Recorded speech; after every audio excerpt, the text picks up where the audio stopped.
Migrant Education Program. My name's Eric, Jessica, Natalie, Catherine once again. So an overview of our intro is what we're going to talk about is what the program is. We have a Powtoon to kind of set everything up, the financial part, how it affects teachers, classrooms, and all that good stuff.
Created using Powtoon.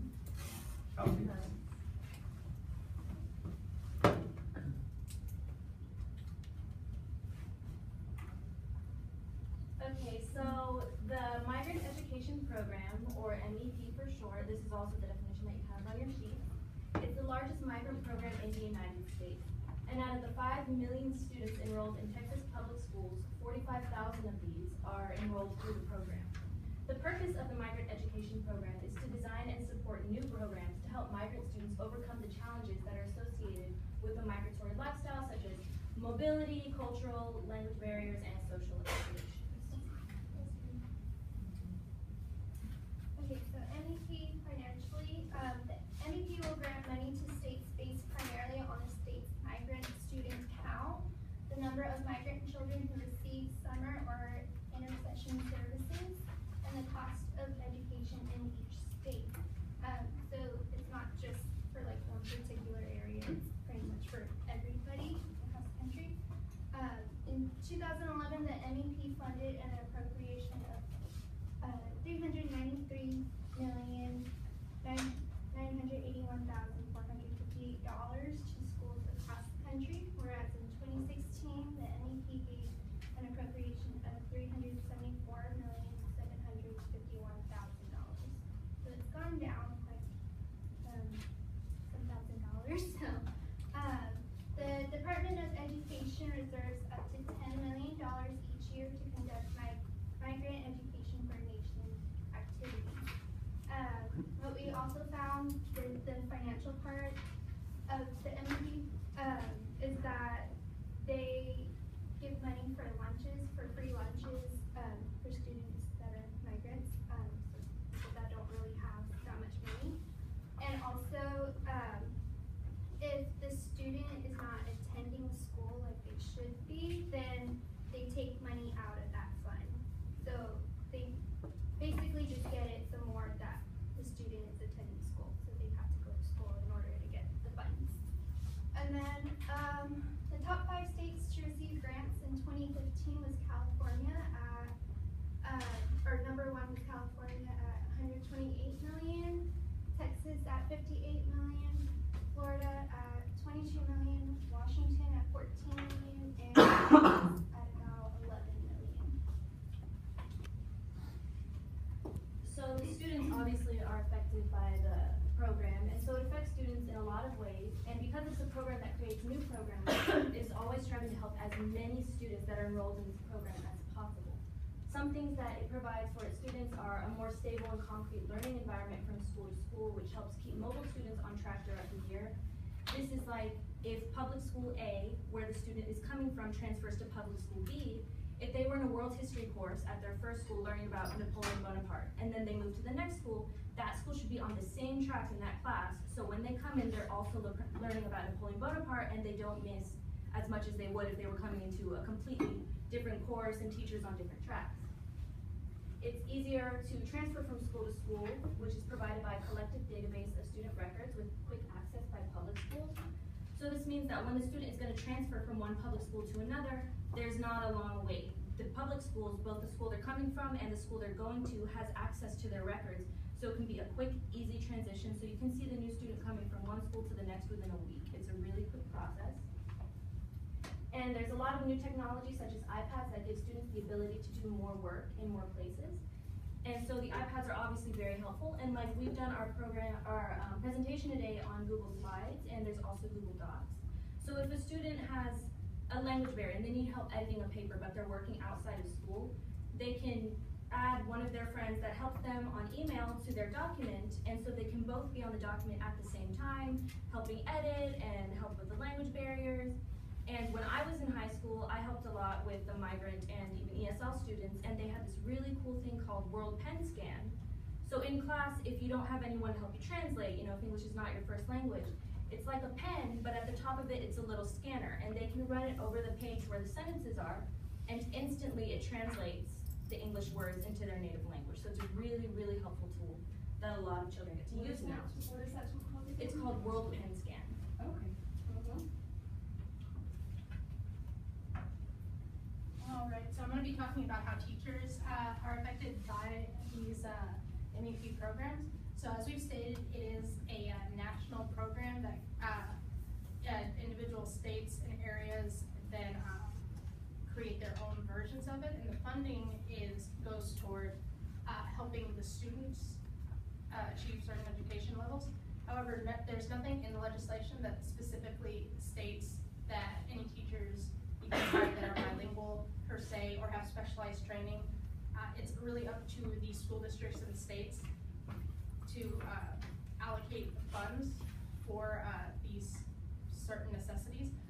So, for example, there's a lot of teachers being hired that are then being asked to help migrant or ESL students, and they don't have the proper training. So they can't breach the language barrier or the cultural barrier, and it's causing a lot of issues, especially in rural areas where they're getting more migrant students and less school certified teachers. There's a lot of talk about adding more specified requirements to the legislation so that some of these funds have to go to either hiring specified teachers or providing job training after the teachers have been hired in the school district. But as of right now, there's no actual funding allocation towards the teachers themselves. Okay, so the classroom. So the classroom's different in a few ways. You know, obviously, one, it's, you know, there are migrant students in it. You're gonna see a lot of absences from time to time. I mean, if it's the, you know, the time to pull the crops, a lot of the times the parents who are migrant workers are gonna have to take their kids out of school. And that's part of what this whole program does for starters, is because of that part. So you might have more absences in the classroom than a standard classroom. And I know a lot of people here probably went to school in San Antonio, so a lot of the high schools were probably large high schools. If you think about it, the largest concentration in Texas is the Rio Grande Valley. So you do have some big cities there that have, you know, 4 or 5A high schools. There's also a lot of little towns around there that are 1A. I went to a 1A high school near Corpus, and so I competed in UIL events against these schools. And so they were small schools. So if you picture a classroom that might have 13 students in it and 3 are migrant students, then you might have a lot of absences. On top of that, you're gonna have, as she said, possible language barriers. A lot of them are going to be English as a second language. Now here in Texas primarily, majority of the migrant workers are descendants of Hispanic and Mexican immigrants. So some of their first languages are Spanish. I was doing a study, and I believe it was a school down there that they had kindergarten migrant workers who didn't speak English at all. They had not learned English yet at that point. So you're going to have some barriers, some different things as well. And then you might have some more programs in place to help these students, depending. You know, I know a presentation on Monday mentioned flipped classroom. Some, especially as you get towards the middle school and high school age, they may try and do a flipped classroom a little more to help with these students so they can learn outside, or, you know, if they miss these lectures, they might actually be able to do that. Of course, that puts more work on the teacher, but that might be the ways that it's a little different.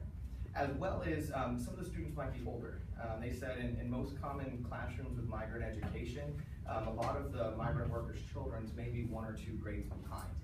That's why this program was put in effect, because a lot of them then would slip through the cracks. When you get to high school and you're 19, 20 years old, and the rest of your people around you are 17, you know, may not want to be going to school then. And then, you know, additional attention to ease transition. So a lot of it's transition, because you're going to have people coming in and out of classrooms.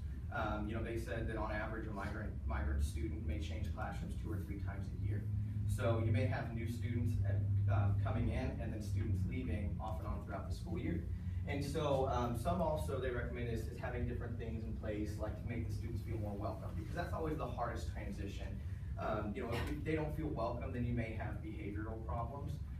They said that, you know, also in those classrooms you may see more behavioral problems, not necessarily because there's learning disability, or, you know, they said in some cases some learning disabilities were mistaken because the behavioral problem was more linked to not feeling welcome, feeling out of place.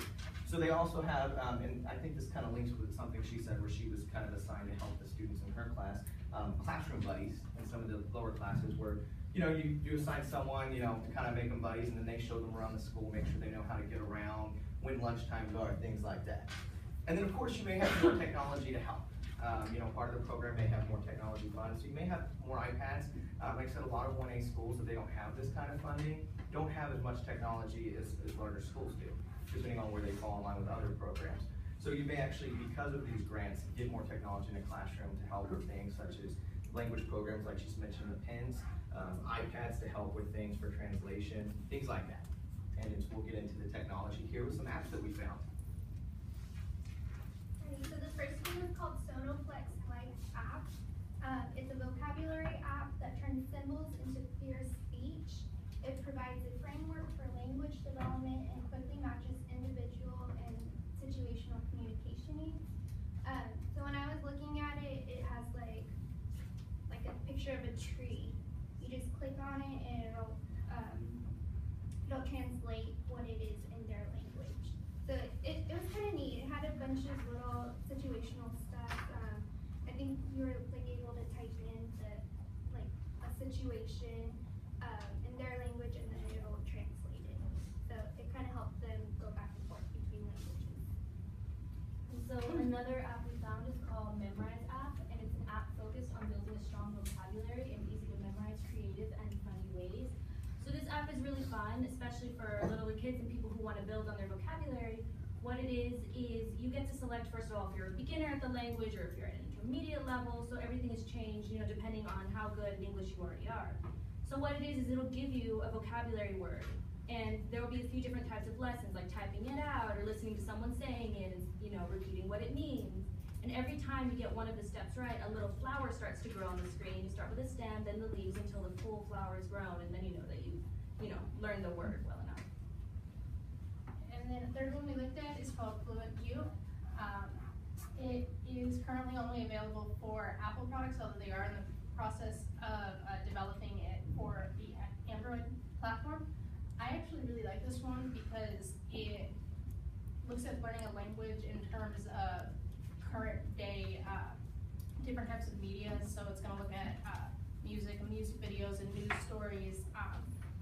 For example, I started trying to learn Korean, and I was talking with a friend who actually lives in Seoul, and she told me that I sounded like a 12th century, like someone who lived in the palace, because I was learning from a textbook, and it was a very archaic form of speaking. It was very formal and very outdated, and there's sometimes people run into problems when they're learning a language from a book or from something that might be a little bit outdated. So this is going to help students learn languages in terms of what it sounds like today, not what it sounds like in a Shakespearean play. And then of course there's all these other programs through, I mean, iPads in general. Now of course Androids do have some products as well, but translation, I mean, someone types something out in English, you can translate to another, and it speaks it to you. So students, if they had one assigned to them in their class, could use those as well.